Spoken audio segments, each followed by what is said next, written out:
Hi everybody, welcome to the 41st Annual Kentucky Book Festival at the Writers' Room at the Kentucky Book Festival. My name is Brooke Raby. I'm the Director of Sales and Marketing for the University Press of Kentucky. We are the proud publisher of Heather Wibbels' Bourbon is My Comfort Food.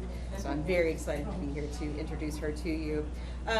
Heather was introduced to me actually as the Cocktail Contessa, and that is where you can find her on Instagram and social media. She has over 13,000 followers, and it will be evident to you as soon as you see why, and as soon as you hear Heather talk.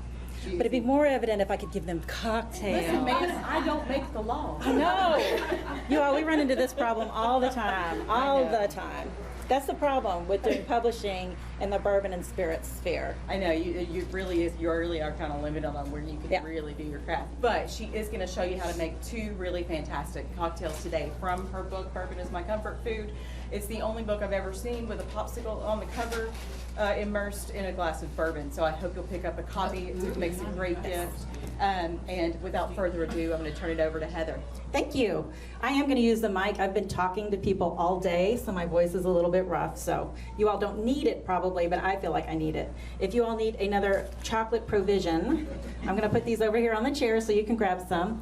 What I would like to do today is first thank University Press of Kentucky for publishing my book and putting this beautiful book out there, but also the Kentucky Humanities Association for having this book festival. This is my first time at this book festival, and I will be back. If I'm not here as an author, I will be back as a participant, because there's some fantastic books down there. So what I'm going to do today is I'm going to talk a little bit about how the book came about. Like I said, I wish I could be giving you all cocktails today, but that is not to be.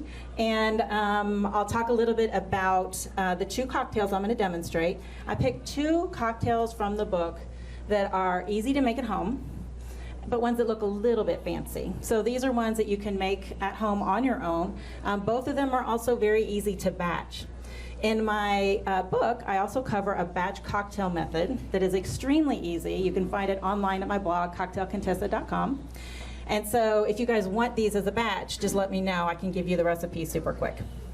So this book came about because I'm a member of Bourbon Women Association. Anybody heard of that yet? Huh? Our ladies in the back have. Bourbon Women Association is a national organization. We have members from California to New York, 16 different branches, thousands of women now who do it, and we have events in different locations, and we also have virtual events. We like to say we are the organization for women who are passionate about bourbon culture, and the adventures that we tend to have when we're drinking bourbon in the room together with one another. We have a really good time. With Bourbon Women, I was active on the board for a long time. The way the book originally came about is I had joined Bourbon Women. They have a cocktail contest every year, and the first year I entered, I won. And then I entered the second year and I won. And then I entered the third year and I won. And they said, please don't enter next year, will you judge? Yes, I'll judge. So I started judging the cocktail competition and eventually got onto the board and chaired the board of the organization. It is a nonprofit. And it turns out that I love cocktails so much that I quit my other job that I was doing at the time, which was being a massage therapist, and moved into something that also makes people feel good, which is bourbon. Not the same way that massage heals you, but bourbon can make the soul feel a little bit better, I would think. It's not for everybody, but it is for me. So when I was part of Bourbon Women, it was about our 10-year anniversary, and they said, we think we should have a book for our 10th year. Heather, you have about 50 cocktails, don't you? I had way more than 50. And they said, would you be interested in working with University Press for a book? Of course. You do not say no when Peggy No Stevens and Susan Riegler come to you and say, this is a great idea, you should do this. You just say yes, and you figure out how to do it later. So that's how the book all came about. And really, the book is a love song to bourbon. It is my job as managing director of Bourbon Women, and it is my job as someone who loves bourbon to sort of spread the bourbon gospel. So my whole job is making people thirsty for whiskey. Happens that I love bourbon a whole lot, love rye whiskey a whole lot, love whiskey in general. But this book is really about bourbon because bourbon was my first love. It's how I got into it. Now, I will tell you all a secret. I did not come to this. Usually when people start drinking bourbon, they don't start with drinking neat bourbon. They don't start with drinking bourbon on ice. They usually start with a cocktail. They may revoke my Kentucky Colonel status by saying I actually prefer bourbon in cocktails now. I'm not entirely sure that that's legal in the state of Kentucky as a Kentucky Colonel to say that, but that's the truth. And I use cocktails to talk people into drinking more bourbon, more whiskey. For me, cocktails are the gateway to bourbon. I think I need a t-shirt, but it is the truth, because if you hand somebody a pour of a high proof cocktail or even a 100 proof cocktail, and they're not, or not a 100 proof whiskey, and they're not used to drinking 100 proof spirits, they're probably going to take too big of a sip, like they're tasting beer or wine, and it's going to make their throat, exactly, they're going to cough, right? They're going to be like, oh my God, what did you just give me? But if you give them a great cocktail, like one of the two I'm going to show you all today, they'll be like, huh, I kind of like that. And it happens that one of the cocktails I'm going to show you guys today, which is the blackberry sour, it is very easy to talk people into drinking bourbon when you use a sour, because a lot of people already like rum sours, right, daiquiris. They already like tequila sours, margaritas. And so it's not a really far leap for them to get interested in whiskey and bourbon in a sour if they're used to those two kinds of cocktails. So is anybody in here a whiskey drinker already? All right, about 3/4 of the crowd, awesome. So one thing that I like to do is challenge people who are already whiskey drinkers to become more involved with whiskey cocktails. A lot of people who call themselves a whiskey drinker do not drink it primarily in cocktails. They drink it neat, right? Or they drink it on the rocks. Because we've all had those people look at us askance if you're drinking a cocktail with bourbon in it. They're not a whiskey drinker. I like to think that the whiskey community could be much more welcoming if we really thought of whiskey cocktail drinkers as whiskey drinkers. So that's my personal mission, objective goal. Sort of a side goal. It's part of making people thirsty, but that's kind of where I go with that. So like I said, cocktails are the gateway to bourbon. So you hand someone a cocktail that has some flavors in it that are familiar to them, some flavors that pique their interest, or just simply a combination of flavors that you love, and you're giving them a cocktail experience, right? When you share food, you're sharing a flavor combination with someone, right? You have an old family recipe. Anybody have a favorite, like banana bread or cookie recipe, right? So you have one that your family makes, that's your favorite one. It doesn't matter how good the other ones are, it's your family recipe, it's important to you for that reason. Cocktails can be the same way. One of the cocktails I'm going to demonstrate, which is going to be the banana bread old fashioned, came about because I smelled a bourbon. It was Old Forester 86, and it smelled like bananas to me. And I thought, well, you know, what's one of my favorite banana things to eat? My mom's banana bread that has walnuts in it, and chocolate chips, which is an anathema for my husband, but I personally love chocolate chips in my banana bread. It's just how we ate it at home. So that's really how this cocktail, the first one I'm going to do, really came about. We were playing around with bourbon that had banana flavors with it, and I wanted to pump up those flavors. So I'm going to use banana syrup and then black walnut bitters. But before I get into that, I do want to say one thing. Whiskey drinkers think they can't say they like cocktails. And whiskey drinkers make some of the best cocktail drinkers of anyone, because when you all have seen those annoying whiskey drinkers, right? So let's say this is filled with whiskey, right? They're doing this, right? So they're nosing like you would nose wine. I'm guilty of this. I do this all the time. I spend way too much time nosing whiskey. They'll take a sip. They're going to see how it feels in the mouth. Where does it hit in the mouth? What kind of flavors they get. I will tell you that probably 80 to 90% of your sense of taste is from your sense of smell. Your tongue can tell if something is sweet or bitter or umami or sour, but it can't tell you that it's banana bread or black walnut or blackberry. Those are the things that come to you from your sense of smell. Interestingly enough, women have olfactory bulbs in their nose that are 40% larger than men, which means I get to tell my husband that I have bigger bulbs than he does. And he is reminded of this every time I hand him a whiskey and I say, hey, what do you smell? And he does this exactly. He's like, smells like bourbon. That's it. That's all I get out of him. And I can sit and wax eloquently about different bourbons, but he just wants it to taste like good bourbon. That's it. And there's nothing wrong with that. For him, having it in the drink and being able to taste that it has whiskey in it is enough. But for most whiskey drinkers who are geeky about it, they have all the skills that it takes to evaluate a really great cocktail. A really great cocktail has balance, complexity, a great aroma. It's going to have a nice mouthfeel. It's going to have a little bit of a finish. All of those things are exactly the same things that you measure when you evaluate a whiskey. Are you guys sold on that, or do I need to? Yeah, okay. I'm making you thirsty, and I apologize because I can't give you a drink. This is almost as bad as I had to give a presentation about, social media and how to take pictures for brands with a group of brands with the American Distilling Institute. And I said, I'm going to make you all thirsty, but I have no cocktails to give you right now. And they were all people who actually worked in distilleries. And they probably had flasks in their purses and bags that had alcohol in them. But I digress. That's, that probably is what was going on.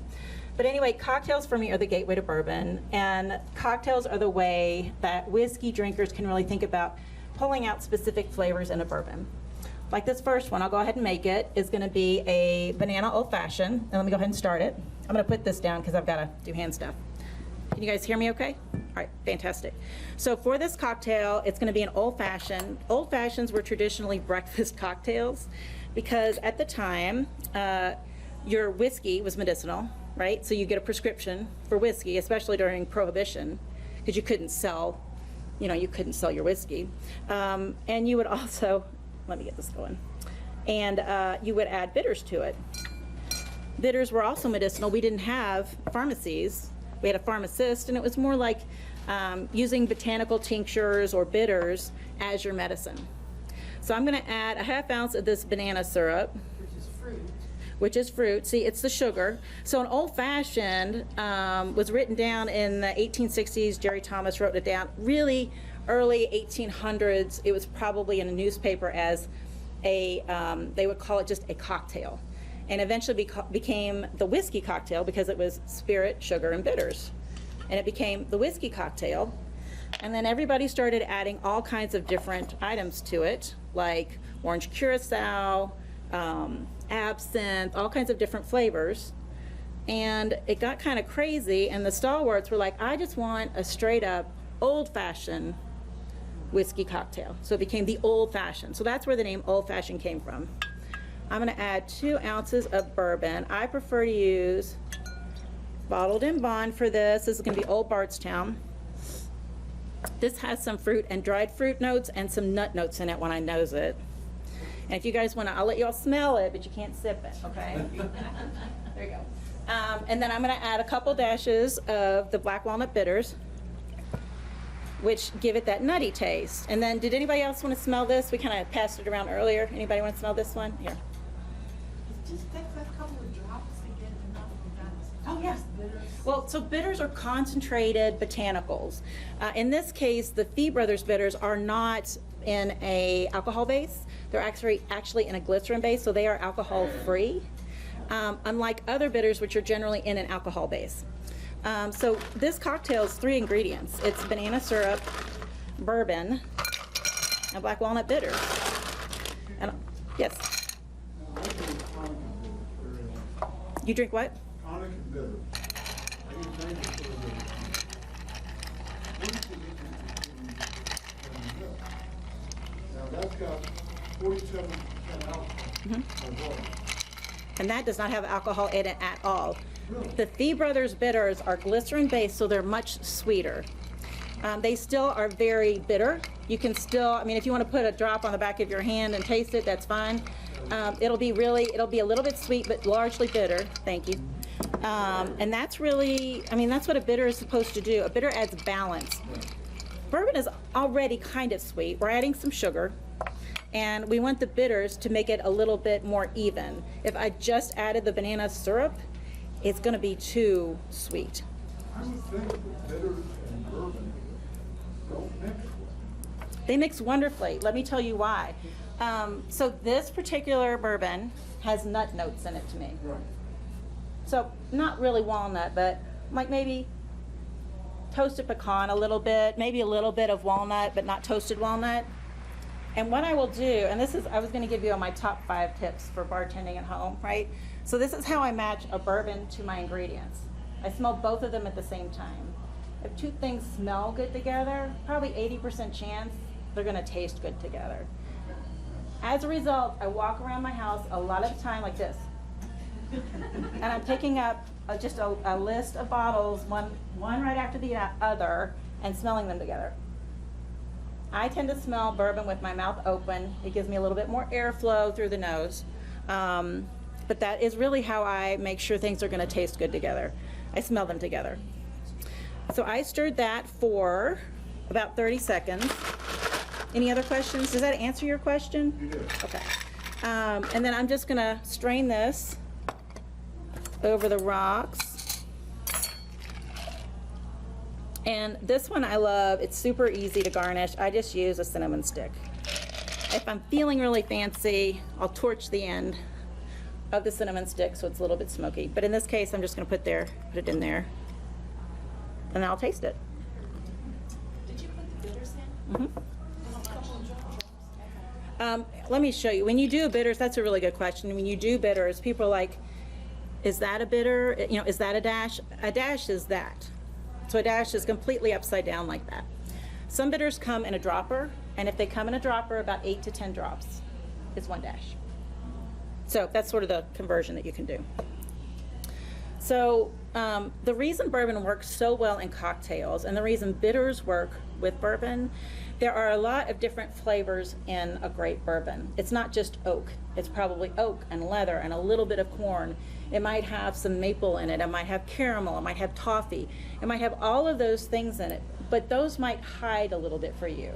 So if you're working with, I was working with a bourbon the other day. It was, Bernheim. I was doing a presentation with a chocolate pairing, and it was Bernheim wheat whiskey. It was barrel proof, and it smelled like French toast with maple syrup on it. I don't know why, but as soon as I smelled it, that's what that tasted like.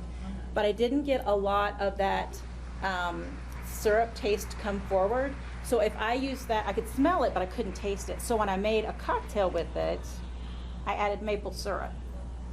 So I'm using the nose and the ingredients together to build up flavors that I want to accentuate, or to complement flavors that I don't necessarily want to be the headliner in a cocktail. Does that make sense? It sounds complicated, but honestly, all I'm doing is smelling things, thinking what they remind me of, and pairing them together into a familiar set of flavors for me. Does that work for like regular food and things? I mean, Yeah, like, it'll work for when- anything. As you're baking or whatever? You know how chefs taste everything? And they always tell you to use high quality ingredients? It's the same thing with a cocktail. Use a good bourbon. Use good bitters. Use, barrel aged maple syrup is fantastic in a cocktail. You only need about 1/4 of an ounce, so a bottle will last you forever. But the same way you taste things and you experience them, when you're doing that, you can really see, as you bring them up to your nose, you can really check to make sure that they go well together. And one of the things that I loved putting in the book were all kinds of experiments that you could do, so that you can train your own palate. So this means that there were cases where one of the experiments is a set of old fashions with a different bitter in each one. So one was Angostura, one was orange, one was black walnut, one was chocolate. And when I teach this class in person, I have them go back and add a second bitter in all of them. So you have chocolate and black walnut, usually orange and black walnut, and sometimes Angostura and orange together. So when you do that, you can see how the flavors complement one another and how they build with each other. Does that make sense? Cool. Any questions so far? This is really informal. I mean, I'm showing you exactly what I do at home. If I was at home, I wouldn't have this little podium, right? But I don't have a wet bar either, which is another problem altogether. But I would be in the kitchen making this. But that's really why bourbon works so well in cocktails, because it has so many complexities to it, and it has so many different flavors you can find in it. You can really use the other ingredients to build up a particular flavor palette. So the other cocktail I was going to share with you guys, let me get that one up, is a whiskey sour. And it is one of my favorite whiskey sours to make. It's also extremely easy because I buy this blackberry puree infused syrup online. It's real cocktail ingredients. And it's like maybe $12 or $15 a bottle. You only use half ounce at a time. It is a really, really good and really, really fresh tasting syrup, so you don't have to make it yourself. Now, generally at home, I make all my own syrups, but when I'm coming to something like this, I know there's probably people who will not be making their own syrups. I like to bring these with me.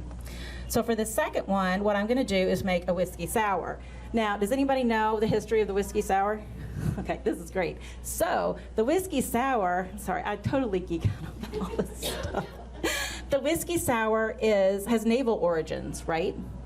So on long transatlantic voyages, the sailors would all get scurvy, right? They didn't have any vitamin C, and scurvy is an absolutely awful illness. It's painful, it's uncomfortable, it has neurological effects, it is not, your teeth fall out, it is not good. And so what they realized was that citrus prevented that. Now, when you were in the British Navy, and this was an admiral in the British Navy, he realized that they needed everybody to drink citrus every day. Well, they already were getting a rum ration once a day. So they put the citrus with the rum ration. They watered it down so the sailors didn't get too boisterous. Add a little sugar, and you have your first sour. So the first sours were really rum sours that the British Navy was using to keep their crew healthy across the transatlantic, going across from Europe to the U.S. or around Africa or into India, the whole loop of the spice trade. They had to keep their sailors healthy, and that's really how they did it. Now, whiskey sours are fun because they're very approachable for non-whiskey drinkers. They taste like a margarita a little bit. They taste like a daiquiri, so they're very, very approachable.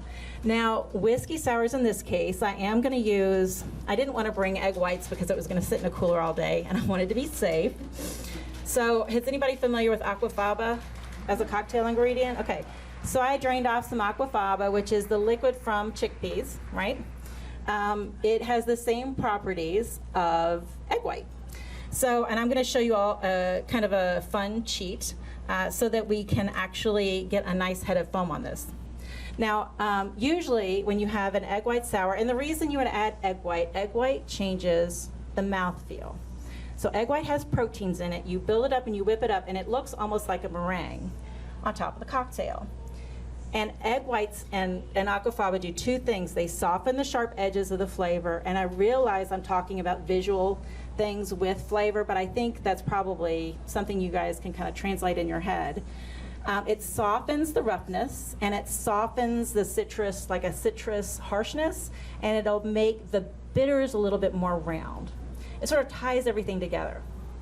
It's like when you add egg white to make a meringue or to make a really foamy kind of dessert. It softens the flavors, it smooths out the rough edges, and it cuts down the sweetness just a little bit. Now, it's interesting when you use, I'm getting down in the weeds here, but when you use aquafaba from a can, it has some salt in it. So we're also getting a little saline in there, which does the exact same thing. It has the same effect on flavor when you do that.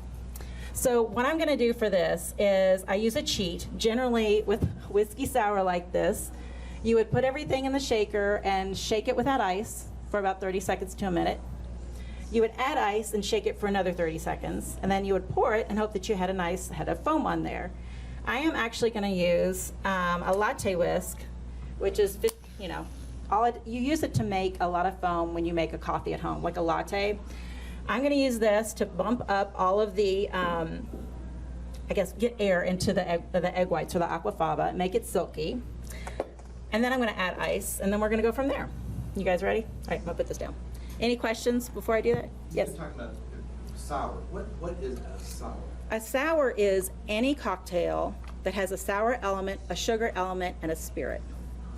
So traditionally, the easiest way to think about a sour is 2-1-1 ratio. 2 parts whiskey or spirit, 1 part sugar, 1 part sweet.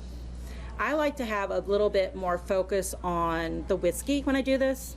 So I'm going to use 2 ounces of whiskey with 3/4 ounces of the syrup and 3/4 ounces of the lemon juice. So I'm going to do it a little bit different just to make sure that the whiskey comes through. Now, if you are making this for someone who is not a huge whiskey fiend yet, it is better to use 2-1-1 because you have the softening and kind of the whiskey hides a little better in a drink like that. So they can think about the flavor of the whiskey, but it's not in their face. Because whiskey can be overwhelming for some people. And I'm actually going to have to throw this in here because I'm going to do this fruit. So what I'm going to do is put all the ingredients in here. I'm going to whiz it up, make it all foamy, put it in here, add ice, and we'll see what it looks like. All right. So this is going to be a 3/4 ounce of blackberry puree, which is going to make it a gorgeous color, actually. And then it just happened I picked 2 recipes with black walnut in it. But actually, cherry bitters go really well in this too. I'm going to use 3/4 ounce of both the blackberry puree and the lemon juice. And then I'm going to use about 3/4 ounces of the aquafaba. Has anyone made a sour at home? Has anybody tried it yet? No? Okay. It looks complicated because it has 4 ingredients. It's really not. You do not have to have bitters for a sour. I add them because I wanted to cut the sugar a little bit. Let me see if I can get this out a little bit. And then I'm going to put 2 ounces of whiskey because I like a strong whiskey sour. A lot of times when you get one in a restaurant, you'll only be getting 1.5 ounces in there. So I'm just going to take my whisk and whiz this up.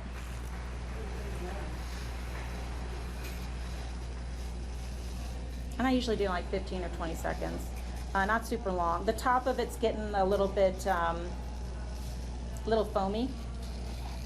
If you use a really fresh egg white, it foams up really nice and is a little bit lighter in color than aquafaba, but it still looks really good. So I'm going to take this, I'm going to put it in my cocktail shaker. I'm going to add a bunch of ice. And when you all make cocktails at home, make sure you're using lots and lots of ice. You don't want to use just a cup of ice. You want to fill up the shaker. Oops. I'm going to put the top on here. And this is a shaker that I don't use a lot at home because I like to feel how cold it gets on the outside. But for people who are making cocktails at home and are new to it, this is a really good shaker. It's called an elevated shaker. It's insulated, so it keeps things really, really cold. And I'm just going to shake it for about 10 to 12 seconds.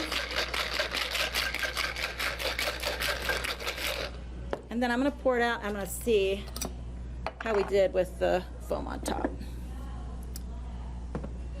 So my advice to you all is that if you don't think you like cocktails with egg white on top, just to try it once and see if you like the difference it makes.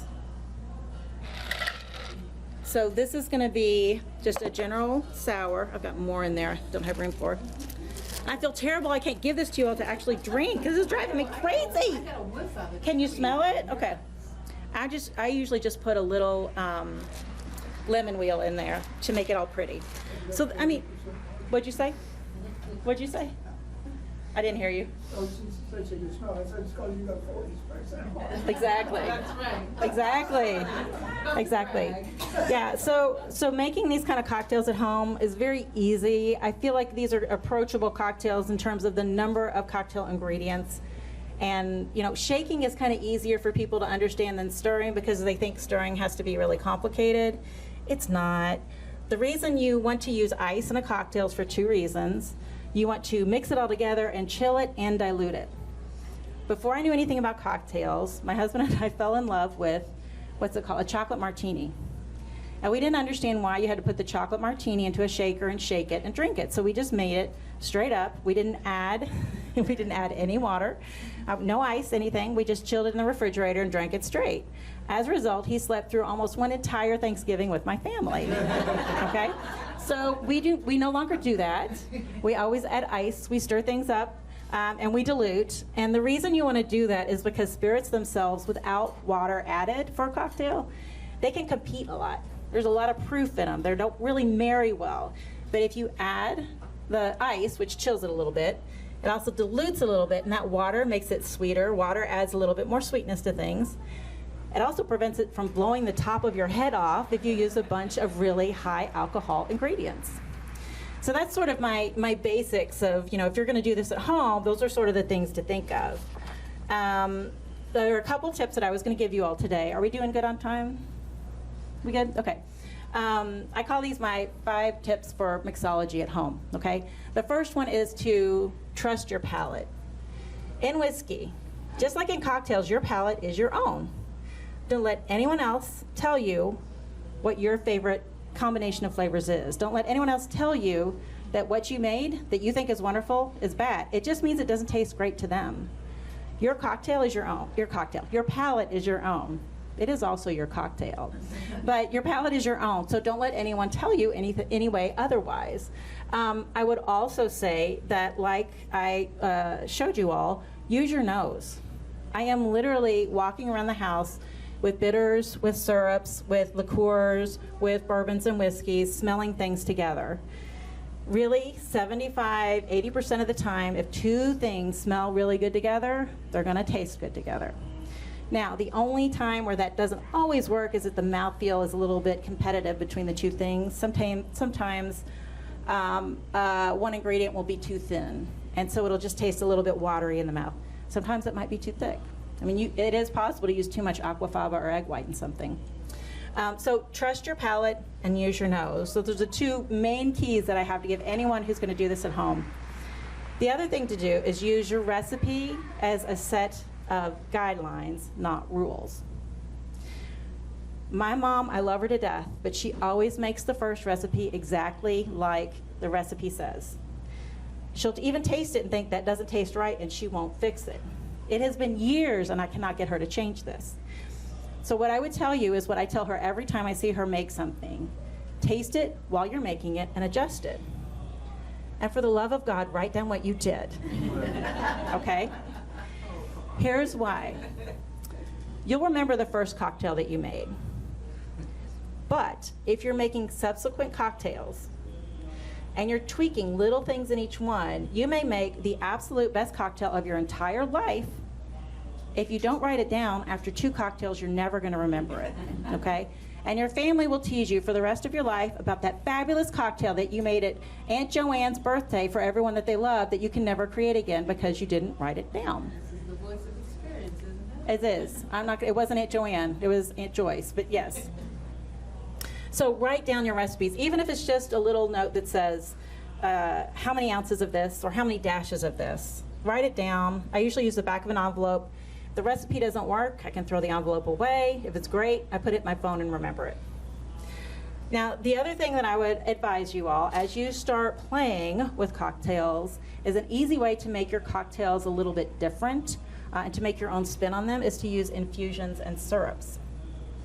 I regularly take Campari. Has anybody had Campari before? It's used in a Negroni and Boulevardier. And I infuse it with coffee beans or cocoa nibs. And it makes a completely different Negroni because it has those infusions in it. So take and there's a whole chapter on infusions in my book, of course, but take your bourbon and think about what flavors might go really well with the flavors that are already in the bourbon, or what flavors would complement what was in there. If we're working with a really nutty bourbon, it may be that a cocoa nib infusion would be really cool. Or if you smell pecans, like in this one I get a little bit of the smell of pecans, but I don't necessarily taste it, maybe you infuse it with toasted pecans. Let it infuse for a couple days and see what happens. So I would advise you all that as you start making cocktails your own, infusions and syrups that you just play with and tweak on your own, easiest way to do this. And that's really it. As you go on your cocktail journey, I would say, just trust your palate, experiment, and have fun. Even the bad drinks are going to taste good, especially after one drink, okay? And the best thing about this is if you're making cocktails at home, you're safe. You don't have to drive anywhere. You don't have to worry about getting somewhere else. You can keep yourself and your family safe. I am a huge proponent of, drink responsibly. You would think that I wouldn't be, because I would want you to drink a lot. But what's more important to me is that you enjoy what you drink and that you have fun while you're drinking it. And after several drinks, you might think you're having a lot of fun, but in the morning it won't be so fun. So that's really when I think about cocktails, when I think about cocktail development, Like I said, my whole job is making people thirsty for whiskey. That's my whole job. Whether it's managing director of Bourbon Women, whether it's writing about spirits, that is my job. If I've made you thirsty with my pictures or with my description, I've done my job. I want whiskey to sell more. I want more people in the whiskey community. There aren't enough different people in the whiskey community. I am squarely on the way of making us as diverse and as broad as possible, and calling people who love whiskey cocktails whiskey drinkers or bourbon drinkers. So that's really kind of where I wanted to end things, but I also want to see what questions you all have. No question too silly, no question too basic, no question too complicated. Yes, ma'am? Can you give us a little, just sort of a primer on like a basic infusion process? Oh, sure, basic infusion. Let's say I'm going to infuse, this, like I said, with cocoa nibs. I want to bolster up the chocolate content. I would take about a cup and a half of this and add about 2 to 3 tablespoons of cocoa nibs. Cocoa nibs infuse a little bit slower, so probably 3 to 4 days. Coffee beans, I would get as dark roast as I can, and maybe 12 to 24 hours. Something like food, like I have an infusion that's with oatmeal cookies, which makes an absolutely fabulous infused bourbon. Unfortunately, it's kind of messy because you have to put it through several strainers, and it takes a couple days to strain out. It's worth it, but you lose a lot of bourbon doing it. That really infuses relatively quickly because it has the fats and it has the fruits and the sugars in it. So is fat and sugar basically that's gonna make the process go faster, or? Generally, the stronger the flavor is of something like peppercorns, or I've done Thai chili infused tequila or Campari. 6 to 8 hours, and it was already super hot. So I generally, if it's a very strong flavored something, I taste at 4 and 6 hours, and then if it's already on the edge, I just keep tasting just a tiny bit. If it's something that's a slower infusion, like I said, like with cocoa nibs, which take a little bit longer, I'll let it set for 12 hours or a day, and then taste it and see how the progression is going. Now, do you shake it up when you're infusing, or you just let it sit? When I am doing something that doesn't dissolve, so cocoa nibs, coffee, hard spices, I will shake it up a little bit.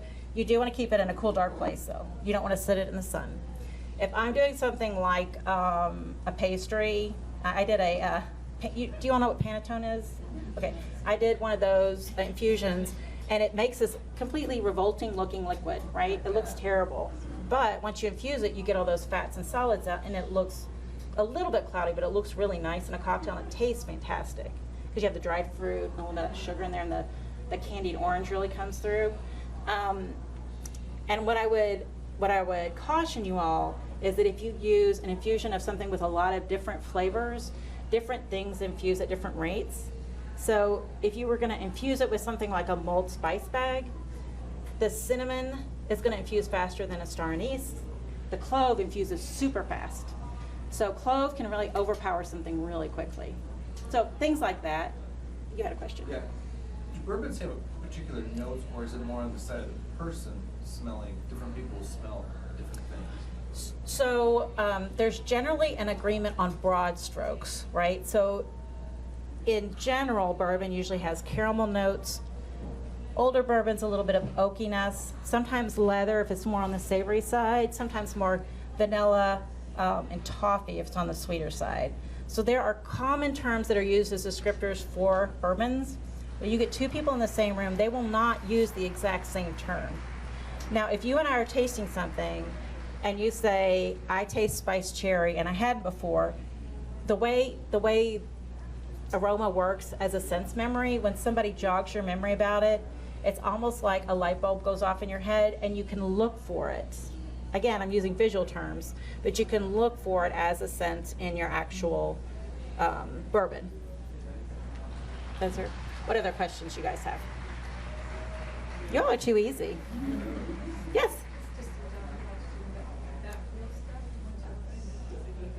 Yes, it does. So simple syrups, well, you could put it on the bar if you had a refrigerator in your bar. Now, if you're in a high volume bar, you don't need to. So if you're at a bar and you see it out on the counter and they're using it the whole time, I wouldn't worry about it. Yeah. If it's at home, like I don't use this every day or even every week, so I keep it in the refrigerator. It'll keep for several months in the refrigerator. And the way you tell if a syrup has gone off, I put the syrups in the glass first.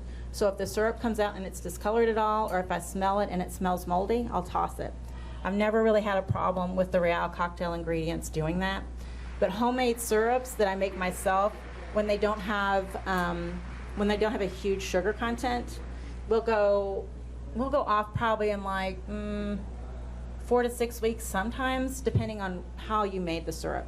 If you cooked it, it'll keep a little bit longer than if it's just a fresh infusion syrup. But that's not a dumb question, that's a good question.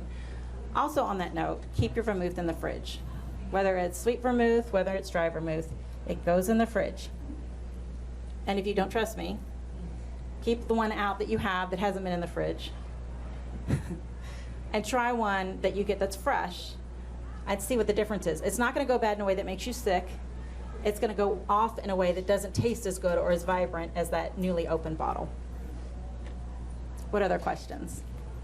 Yes, sir. Just about toffee, you mentioned toffee a couple times. Yes. Have you used bourbon in making toffees or other sweets? I don't make I make cocktails more than anything else. But I will say I have infused bourbon with Heath bars. Really, really good. So kind of the reverse then. I've done the reverse. Now, I know you can put bourbon in toffee. Probably the way I would do it is put it in the chocolate that you're going to use to like cover it, because that's not going to evaporate like the toffee will as you make the toffee. So I like to taste the bourbon in my cocktails, right? I don't like the bourbon to be hidden. But if I'm working with someone who is not as bourbon-centric as I am, I will adjust the recipe a bit so that the bourbon hides a little bit more, just so it's not overwhelming to them. Good question. Anything else? No? Have you ever tried pawpaws and? You know, I haven't, and I know there are pawpaws at, there's a park near me where I've seen pawpaws. Actually, I've seen pawpaws at Floyd's Fork in Louisville. It was a big year for pawpaws this year. Was it this year? Yeah, I have not, and I would love to. But yeah, that's an excellent idea. Have you tried cooking with pawpaws? Yeah. I've had them all, but Yeah, exactly. Their time of being ripe is real. It's short, isn't it? Yeah. Yeah. It's kind of like persimmons. Like persimmons, the whole tree's not ripe, and then like on the same 2-day period, every single one's ripe, and they're all falling on the ground, right? Yeah. Any other questions for me? Yes.